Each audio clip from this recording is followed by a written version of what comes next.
Bonjour à tous, madame, monsieur, merci d'être là encore ce matin. C'est bien entendu la revue des grandes unes sur Equinox Télévision. La presse est disponible en kiosque ce matin. Vous aurez l'occasion de parcourir les tabloïds et d'être parfum de l'actualité. Le journal Mutation parle de Cameco ce matin. Confinement tourmenté, c'est le grand titre proposé par le tabloïd, simplement pour expliquer qu'il y a dans cette société, en plus d'éprouver ces difficultés donc à voler depuis plusieurs mois aujourd'hui, la compagnie nationale est donc secouée par une crise en interne entre le directeur général et les délégués du personnel. 371 personnels vers un chômage technique donc à cause du Covid-19. C'est ce qu'on découvre en page 5 du journal ce matin. Le même journal parle également du Covid-19 avec la vraie fausse pénurie des tests. C'est ce qu'on peut découvrir en page 7. D'autres informations également à lire dans le même journal disponible en kiosque ce matin. Un autre journal, c'est l'Indépendant qui est en kiosque. Le journal parle donc de riposte au Covid-19. Le don spécial du chef de l'État convoyé. C'est une opération qui est menée par le ministre de l'Administration territoriale Paul Atangandji et le ton a été donné hier à Yaoundé. La suite à découvrir dans le journal ce matin. Le même journal parle également du ministre de la Défense. Paré donc contre le Covid-19, il distribue les masques de riposte donc ou de protection à son personnel et bien entendu aux militaires qui sont dans des casernes et autres aussi doivent être protégés contre le Covid-19. C'est la raison pour laquelle on distribue des masques de protection. C'est à découvrir également dans le journal Indépendant de ce matin. Le quotidien Le Jour parle de, pour un SMS, 3 élèves oubliés en prison. Ils avaient fait une blague sur Boko Haram. Ils ont été condamnés donc pour terrorisme. Ils sont restés en prison malgré la largesse du chef de l'État. Aujourd'hui, le journal a mené l'enquête et se pose des questions également. Pourquoi sont-ils encore à ce niveau-là? Ça reste une véritable question. Vous aurez l'occasion de parcourir l'article en question et lire aussi dans le quotidien Le Jour de ce matin qui parle du Covid-19. Les morts ont des droits. L'analyse du professeur Robert Nemede, qui est donc également dans ce journal, qui explique un peu comment est-ce qu'on devrait respecter les morts, mais qu'ils soient des morts du Covid ou encore des morts d'autres pathologies. C'est à lire dans le même journal. Et puis la crise à Cameco qui va donc mettre 64% de son personnel en chômage. C'est le quotidien Le Jour qui le rappelle également ce matin. L'Œil du Sahel qui en kiosque parle de politique avec les nordistes qui réagissent au mémorandum du MRC sur le Grand Nord. Les visages sont présentés par le journal. Ce matin, vous aurez l'occasion de parcourir également et de savoir qui dit quoi, qui fait quoi concrètement. C'est dans le numéro disponible en kiosque. D'autres informations aussi. Il y a un guéri du Covid qui s'explique également dans le journal ce matin, qui raconte ses difficultés, son parcours, comment est-ce qu'il est tombé malade et aujourd'hui il a recouvré la santé. C'est le journal qui propose également le sujet ce matin. C'est l'Œil du Sahel. Le Messager pour sa part parle de Banca avec les 560 millions de francs CFA de la discorde. Il y a l'ancien et le nouveau maire qui sont aujourd'hui, qui se trippent donc autour de cette enveloppe consacrée justement au marché public. Donc l'arbitrage du préfet du département du Honkam est donc attendu à la suite notamment de ce qu'on observe sur le terrain. Tout cela brouille le travail qui doit être fait au niveau de la commune de Banca. C'est le journal qui le dit également ce matin avec notamment une question parlant du Covid-19. À qui profite le bâillonnement de Camto? C'est une question également. Donc le régime contre l'implication même du MRC dans le champ humanitaire contre la pandémie. C'est ce que le journal lui explique également ce matin. Vous aurez l'occasion de parcourir l'article en page 4 et découvrir le traitement qui a été réservé justement à ce sujet. Et le soir hebdomadaire qui est en kiosque également ce matin parle du plan de riposte contre le Covid-19. Et là, les dons de Paul Biya acheminés vers les 360 arrondissements. Et l'opération, on l'a dit, a été donc lancée hier du côté de Yaoundé par le ministre de l'Administration territoriale.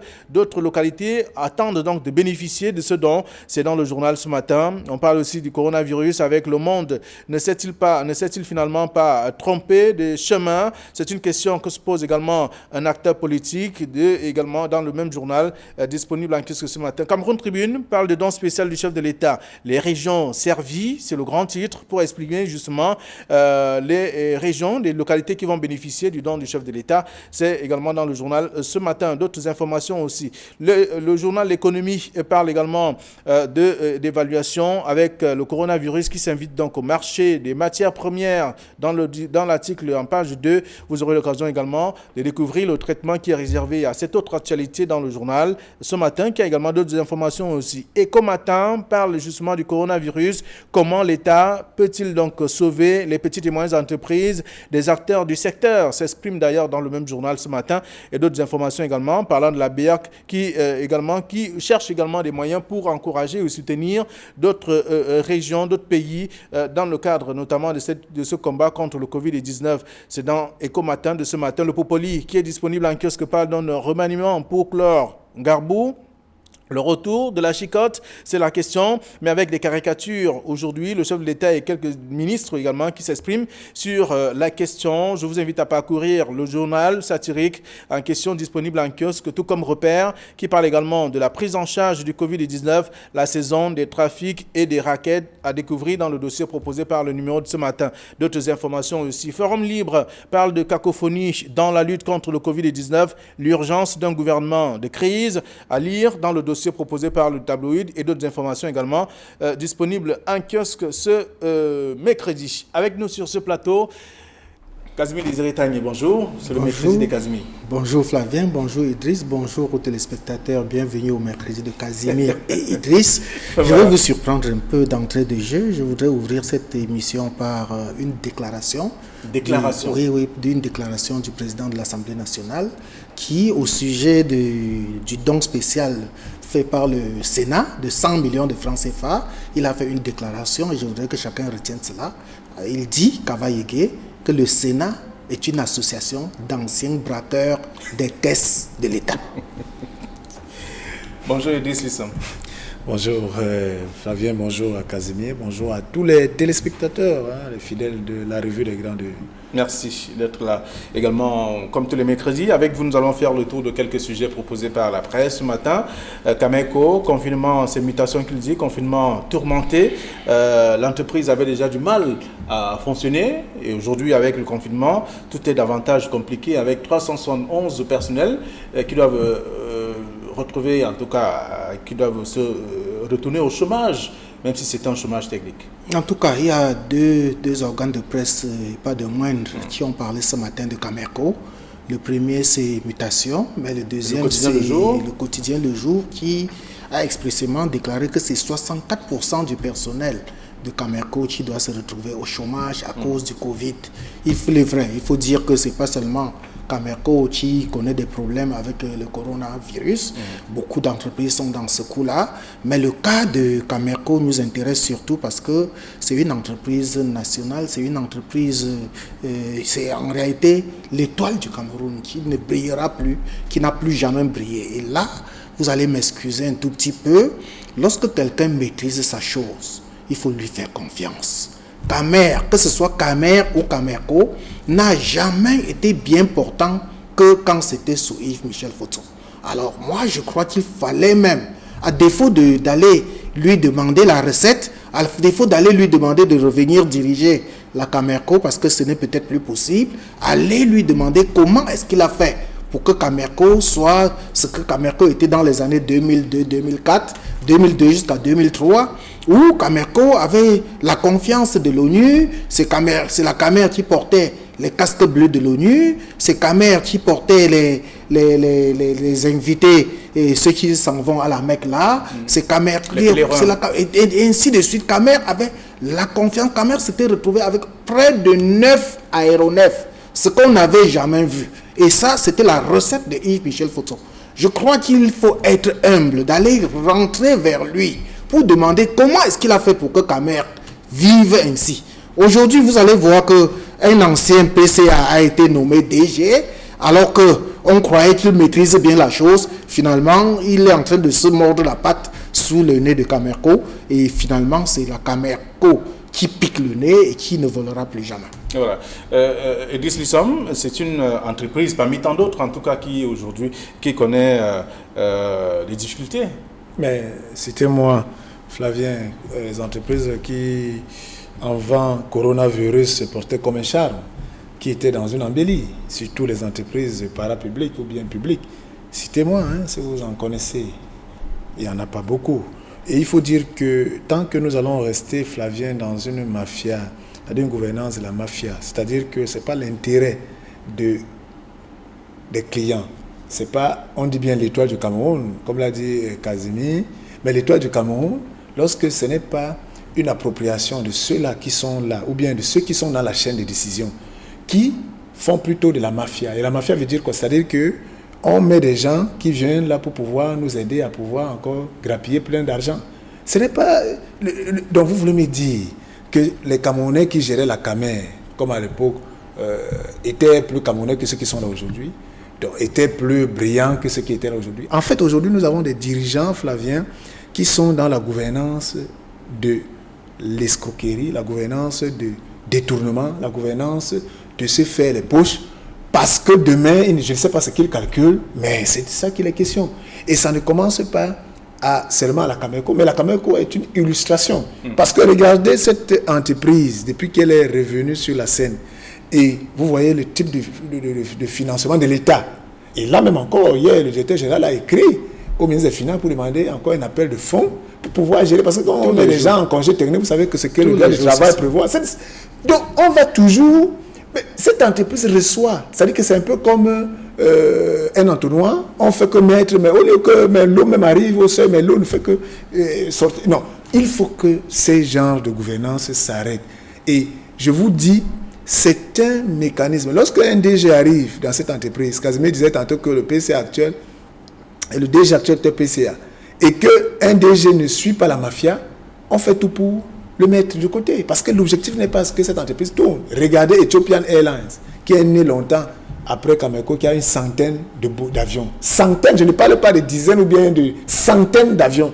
Il faut arriver à Addis Abeba et voir sur le tarmac les avions, les Boeing, qui sont là. Mais je vous dis, on devrait avoir honte, nous, les Camerounais qui faisons une fausse fierté. C'est-à-dire, il faut voir comment les Camerounais se bombent le torse d'être les plus intelligents, mais ils sont dans un pays où les plus intelligents n'arrivent même pas à faire marcher une compagnie. Est-ce que ceux qui sont actuellement ne sont pas en difficulté parce qu'ils ont déjà trouvé l'entreprise en difficulté? Mais je vous ai dit que l'objectif n'est pas que l'entreprise se redresse. L'objectif est que ce soit un couloir pour grappiller l'argent des contribuables que nous sommes. C'est ça. Parce que si l'objectif était tel que Cameco puisse se relever, on a quand même vu des mesures, des plans Boeing, des plans CC qui sont mis en place. Pourquoi je vous pose la question. Est-ce que vous pensez que... J'ai posé la question que nous manquons d'intelligence pour ne pas faire fonctionner une compagnie comme Cameco? Je dis non. C'est une volonté qui commence. C'est pour ça que je parle de la mafia. Cette volonté n'est jamais de faire à ce que Cameco soit une entreprise viable. C'est faire de telle sorte que Cameco soit un poste de... Parce que comme on sait que le retour de financement, une vache à lait. Voilà. C'est une vache à lait. On va toujours mettre des fonds. Si on donne 100 milliards, on sait que même plus la moitié va être dilapidée, partagée par le système. Et le DG va se battre avec ce qui est là et s'arranger à ce que... C'est ce qui est vu et c'est ce qui est fait. Lorsque le DG va être coincé, parce qu'après on le laisse seul, la guillotine va couper sa tête, on va mettre un nouveau qui va venir pour que la machine continue. Non, il faut qu'on arrête cette... Non, dans tous les cas, à côté de cela, il faut ajouter qu'on ne nomme pas un DG pour qu'il mette ses petits copains, les membres de sa famille et autres, pour qu'il leur donne de l'emploi. Il y a un ratio acceptable. Il y a une quantité acceptable entre le ratio avion et personnel qu'il faut respecter. Malheureusement, ce n'est pas le cas. Et comme Cameco, tous ces derniers temps, en moins de 10 ans, a eu une vingtaine de dirigeants, chaque DG vient et essaye de mettre au maximum ses amis, ses copains, les membres de sa famille, pour grossir encore les effectifs qui deviennent finalement trop pléthoriques. Mais c'est les ingrédients, Casimir, pour que rien ne marche. Ce sont les ingrédients pour que rien ne marche. Comment ça? Mais on répète pour que l'entreprise fonctionne. Non, mais elle fonctionne alors. C'est la vache à lait. Le quotidien Le Jour parle de Cameco ce matin. Elle parle de Cameco qui va mettre 64% de son personnel en chômage. Il y a dans le quotidien Le Jour et Mutation aussi qui propose la une, en tout cas, parlant de confinement tourmenté avec également 371 personnels vers un chômage technique et ça devient davantage difficile pour la structure. Alors, autre chose à lire ce matin, il y a le journal Indépendant, il y a Cameroun Tribune, il y a bien d'autres structures, bien d'autres journaux qui s'intéressent à l'opération, notamment le Soir Hebdo, parlant du don du chef de l'État, acheminé donc vers les 371 arrondissements. Le ton a été donné hier par le ministre de l'administration territoriale.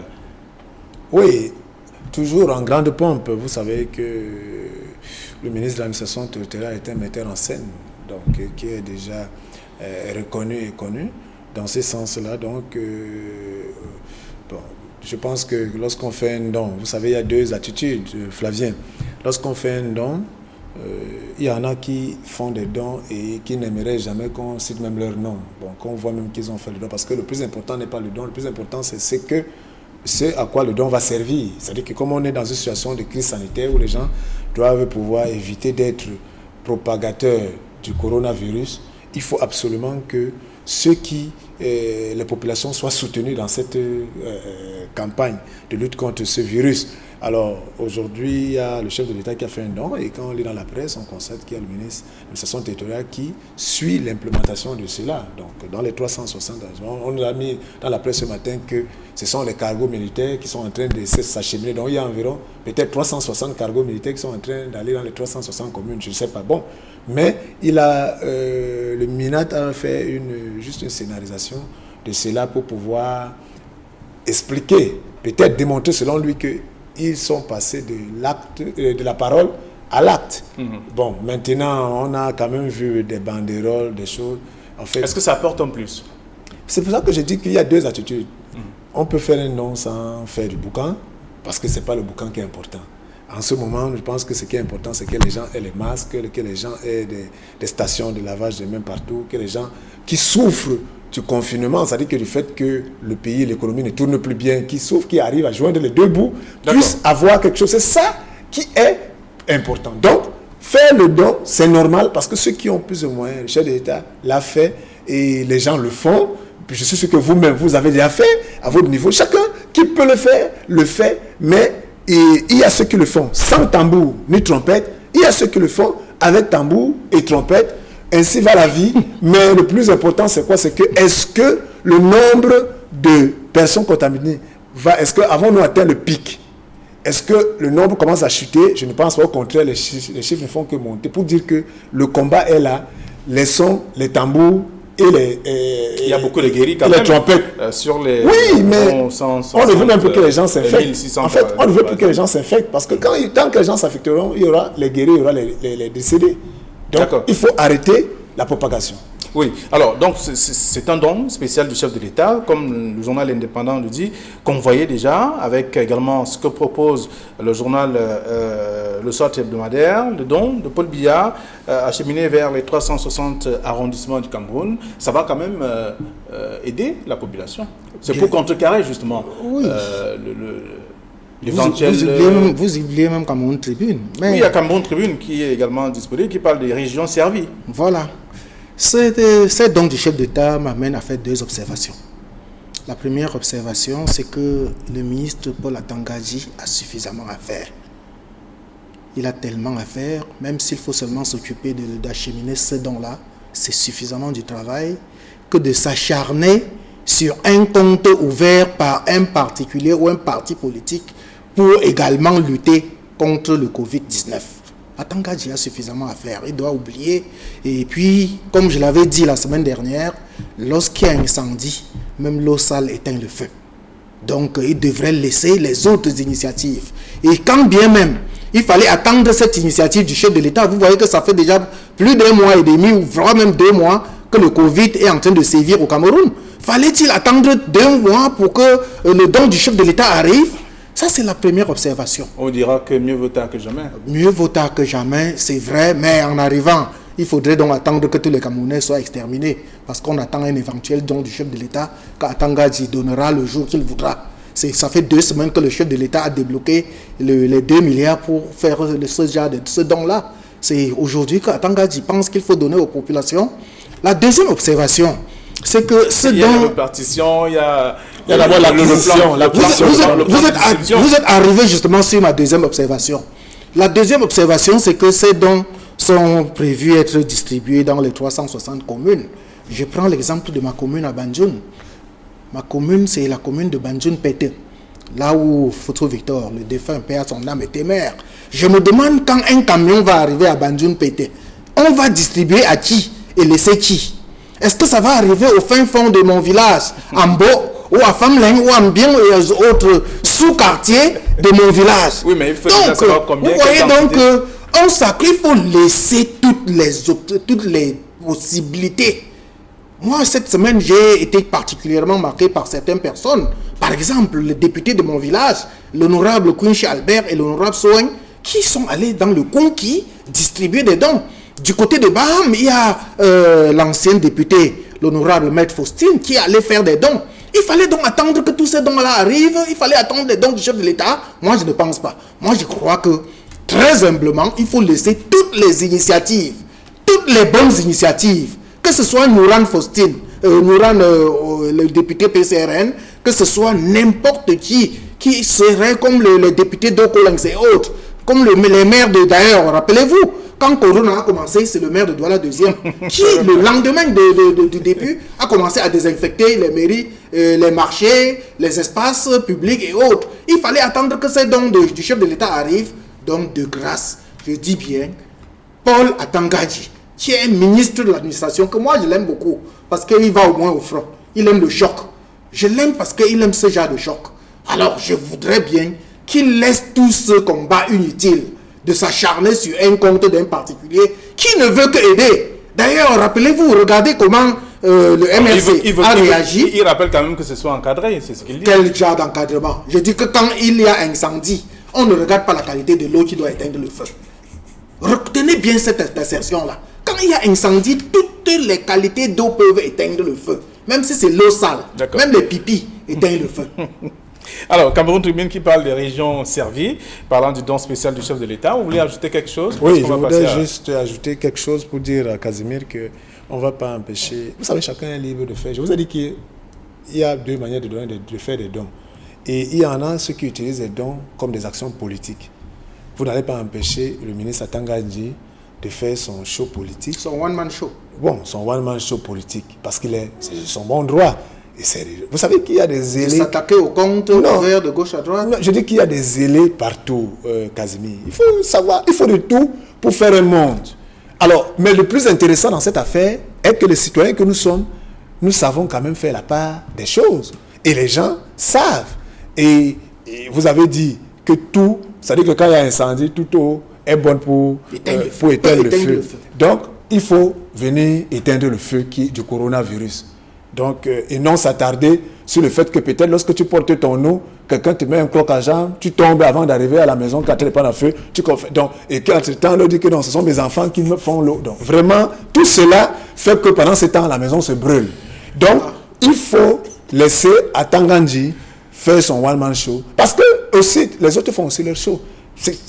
On ne va pas empêcher les gens de faire leur show. Heureusement, Idriss, qu'ils n'ont pas empêché à Monseigneur Samuel Cléda de guérir par sa potion à lui seul, par les plantes. Et puis, il y a autre chose qui m'a même surpris dans ces différents dons. Il y a l'OMS, Organisation mondiale de la santé, qui a offert 14 véhicules rutilants, 9, 4x4, à la région du centre, uniquement à la région du centre. Comme si le coronavirus n'avait atteint que la région du centre. Comme s'il fallait des 4x4 pour aller écraser le virus du Covid-19. Comme si, en dehors de la région du centre, les autres régions du Cameroun n'étaient pas... D'autres régions vont également bénéficier. J'espère. Et ce sera une autre camerounaise. Ces véhicules qui coûtent dans des centaines de millions par unité pouvaient être utilisés pour acheter les masques, pour acheter les gels désinfectants, pour équiper les hôpitaux et autres, et nous éviter le coronavirus. Voilà. Je m'excuse, Flavien. Non, vous ne vous excusez pas, vous faites l'analyse de la situation et surtout ce que les tabloïds proposent ce matin, parlant justement de ce don du chef de l'État. Ça peut conduire à autre chose également, ce qu'on observe sur le terrain. Donc les lecteurs vont lire la presse et également découvrir le traitement qui a été réservé à cet effet. Alors le quotidien Le Jour de ce matin parle d'un autre cas.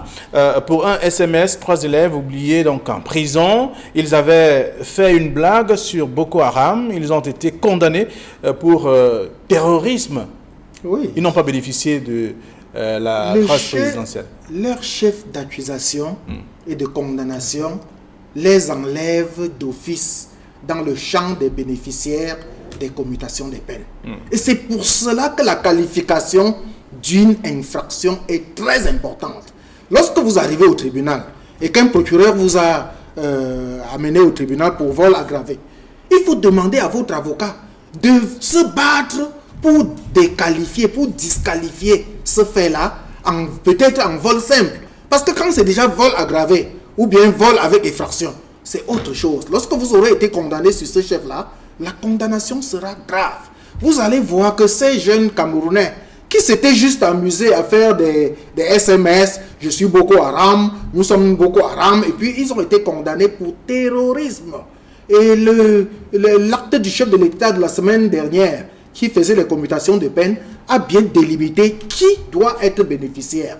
Dans ces champs-là, il faut exclure les condamnés pour terrorisme.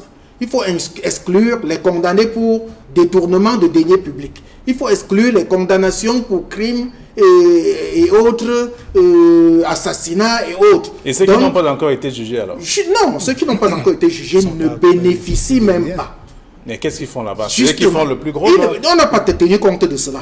Le chef de l'État a dit qu'il fait la commutation des peines pour ceux qui ont une condamnation définitive. Si vous êtes même condamné et que vous avez fait appel, vous n'êtes plus dans ce champ-là. Et c'est ce que les Camerounais ne comprennent pas. Il faut bien comprendre l'acte du chef de l'État. Ce n'était pas une grâce présidentielle, c'est une commutation des peines. Donc, ces jeunes élèves, ce n'est pas un rendez-vous. Je ne regrette pour eux. Ils ont été condamnés pour terrorisme. Il fallait qu'ils se battent pour que leur chef d'accusation change de terrorisme en autre chose. S'ils avaient été condamnés pour autre chose, peut-être qu'ils auraient bénéficié comme tous les autres. Malheureusement, d'accord, ça c'est votre lecture de ce sujet, ce thème en tout cas. Edith Lissom, oui, ils vont continuer à attendre éventuellement. Ils ne sont pas oubliés en prison. Ils sont tout simplement en train de consommer leur peine. Parce que dans le cas de la commutation, Casimir l'a si bien expliqué, si vous ne faites pas partie du champ, vous ne pouvez pas bénéficier de la commutation. Et vous avez évoqué le cas de ceux-là qui sont en détention préventive. Tu voyais que tout ça là, la liberté d'appréciation reste au procureur de la République et peut-être même aux juges qui suivent ces affaires. Parce qu'ils sont les plus nombreux quand même dans les prisons. Parce que quand on regarde ceux qui sont condamnés, je pense pas, ils sont sortis, mais on constate que les prisons restent toujours fort peuplées. Mais ces 3 élèves, lorsqu'on voit la une de Le Jour, ça fait mal. Parce qu'on voit des élèves qui, selon le journal, s'amusaient. C'était des SMS, se faisaient passer pour ce qu'il ne faut pas. Mais il faut savoir que nous sommes dans une république, Flavien, où même les adultes s'amusent avec des choses très sérieuses et graves. Vous vous souvenez, le train Intercity qui est tombé à Ezeka, ça s'appelait le train Intercity, mais le nom qu'on lui avait donné sur l'axe Douala-Yaoundé, Yaoundé-Douala était Boko Haram. Vous voyez, ça dit qu'un train qui, parce qu'il avait de la vitesse, et tout, non, il ne faut pas rire. Donc, en fait, nous avons la mal. Ça dit que ce sont des habitudes. Je vous rappelle en même temps, pour compléter votre liste, qu'il y a des journalistes, directeurs de publication et journalistes, qui ont passé 3 jours au CED à Yaoundé pour avoir parlé d'un fait de 1er avril. Poisson d'avril. Poisson d'avril en même temps. Donc on a évoqué, à droit de réponse, c'était dimanche. Donc, l'un des consultants. C'est pour vous dire que nous avons ces habitudes chez nous, et ce qui fait que les enfants copiant ce que les adultes font, ils se retrouvent à s'amuser en faisant ce type de SMS qui sûrement a créé une sorte d'alerte et qui a dû véritablement, vous savez que quand vous êtes à l'extrême nord, vous êtes dans un environnement, ou bien même si vous êtes même hors extrême nord et que vous recevez des SMS liés à ces sens-là, ou bien que vous êtes face à ce type de situation, vous allez paniquer, sachant ce que Boko Haram avec ce qu'elle a comporté, puisque vous n'êtes pas dans l'état d'esprit de ceux-là qui sont, eux, en train de s'amuser. Donc pour dire que il faut qu'on fasse quand même très attention. Et moi, j'espère tout simplement que ces élèves qui sont oubliés en prison sont dans une prison qui puisse les permettre de corriger un peu ce type d'attitude et qu'ils reviennent bientôt. On sait que à l'époque, on avait la prison, le centre de Betamba, dans le Mbamekim, en allant 28 là-bas, qui était un centre qui recevait des jeunes enfants, les enfants, ceux qui étaient les adolescents et tout ça, mais les mineurs, pour pouvoir. C'est vrai, c'était une prison, mais une prison de sorte de production où on les amenait à apprendre un métier et à changer de comportement dans l'avenir et à construire. Donc, je ne sais pas si, par rapport à ces 3 élèves, c'est ce type de mécanisme qui est mis en place. Mais s'ils sont dans la prison, comme tout le reste, avec tout ce que cela comporte, c'est que c'est vraiment... ils sont vraiment oubliés. Dans tous les cas, Idriss, nous devons nous rappeler qu'on n'est pas dans la cour du roi Péto. C'est de la même manière que certains citoyens s'amusent à poster sur les réseaux sociaux que Paul Biya est mort depuis, que c'était un montage entre le chef de l'État et l'ambassadeur de France. Si on les appréhende, ils seront poursuivis pour outrage à chef de l'État. Et c'est une condamnation assez lourde. C'est de ça qu'il s'agit. Il faudrait que les Camerounais apprennent à se discipliner et que les Camerounais sachent que tout n'est pas permis dans un État de droit surtout. Tout n'est pas permis. On n'a pas le droit de tout faire. Je regrette sincèrement pour ces jeunes-là qui ne le savaient pas, qui l'apprendront à leurs dépens, mais qui, par leur acte, ça va éduquer une bonne masse de population. Mais je souhaiterais que le plus rapidement possible, qu'on essaye, que le chef de l'État ou bien les personnalités qui ont la compétence, le ministère des Affaires sociales, le ministère de la Justice, le procureur de la République et autres auprès de la Cour suprême se penchent sur le cas de ces enfants-là qui devraient être peut-être recyclés, comme tu l'as dit tout à l'heure, et pour qu'ils retrouvent leur liberté et qu'ils sachent qu'ils ne recommenceront plus jamais. Alors, le Popoli de ce matin également parle d'un remaniement pour clore Gbagbo, le retour de la chicotte. C'est une question que se pose au journal. Les caricatures sont là, vous pouvez également lire les messages qui accompagnent chaque acteur. Et en même temps, il y a le journal Forum Libre qui parle de l'urgence d'un gouvernement de crise, parlant de la cacophonie dans la lutte contre le Covid-19. Oui, je crois que le gouvernement de crise était urgent à un certain moment. Généralement, il n'est plus urgent. Il n'est plus urgent. Et ça, il faut le reconnaître. Après le double scrutin, après les 2 scrutins que le Cameroun a organisés, élection présidentielle et le double scrutin municipal et législatif, il fallait automatiquement faire une redistribution des cartes. Malheureusement, c'est à ce moment-là que Corona s'est invité à la messe. Et finalement, vous savez que Corona a réussi l'exploit d'arrêter tout le fonctionnement de tout ce qui se passe dans un État.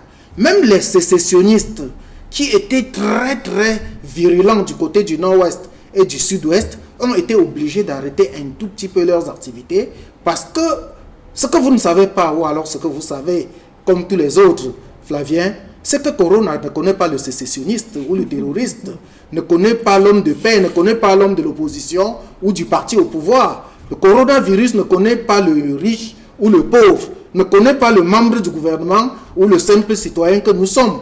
Donc, avec coronavirus, on est obligé d'arrêter tout, y compris la formation de ce gouvernement que Popoli et Forum Libre est en train d'en parler ce matin. Donc, coronavirus nous a contraints à un rythme de vie où c'est pratiquement le statu quo. On doit attendre jusqu'à la fin de Corona pour voir qu'est-ce qu'il faut encore faire de nouveau dans ce gouvernement, dans ce pays. Alors, Idriss Lissam, le Popoli parle d'un retour, le retour de la chicotte. C'est une question qui se pose au journal, parlant d'un remaniement pour clore Gbagbo. Et Forum Libre qui parle de l'urgence d'un gouvernement de crise. Oui, vous savez. À la suite de la cacophonie dans la lutte contre le Covid-19. Vous savez,